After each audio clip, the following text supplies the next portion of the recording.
Bom, cara, o que são decoradores no Python, cara? Basicamente é o seguinte, digamos que a gente tem essa função remover prefixo, basicamente ela vai receber aqui links e um prefixo que ele vai remover esse prefixo desse link. Digamos que aqui antes dessa função, aqui em cima dela, a gente tem um @medir_tempo. Basicamente isso aqui, cara, é o sinal de um decorador no Python. Um decorador basicamente é uma função que encapsula outra função. Eu vou fazer um decorador aqui de exemplo, que ele vai basicamente pegar essa função remover prefixo e ele vai medir o tempo de execução dela. Para isso é o seguinte, primeiro aqui eu vou importar a biblioteca time, você não precisa fazer isso em seu código, mas eu vou importar a biblioteca time para a gente medir o tempo. E aqui eu vou criar uma função chamada medir_tempo e aqui a gente vai passar basicamente uma função. E sim, você pode receber funções dentro de outras funções no Python. Dentro dessa função, a gente vai criar uma função chamada wrapper. E aqui dentro dessa função wrapper, vou passar aqui o args e quargs, né?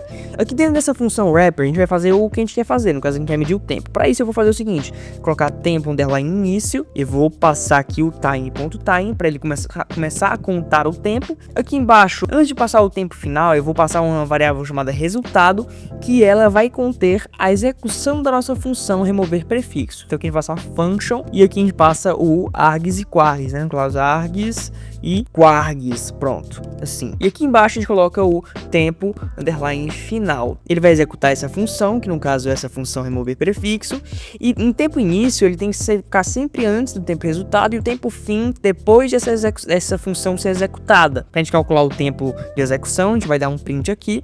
Eu vou dar um print, eu vou passar aqui um f-string e vou colocar o seguinte, cara, é função, e aqui eu vou passar uma variável, que vai ser o nome da nossa função, é o função tal foi executada em segundos.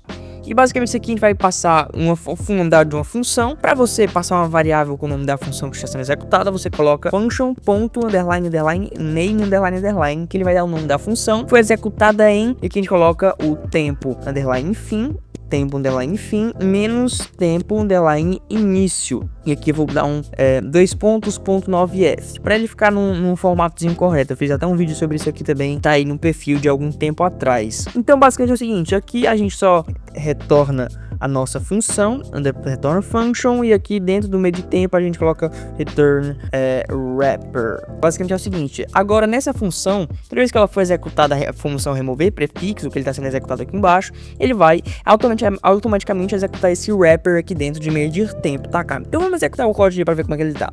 Executando aqui, ele dá esses links aqui formatados corretamente, mas ele deu aqui embaixo, ó, função remover underline prefixo foi executada em 0.00014.067 segundos, porque o Python é muito rápido, né?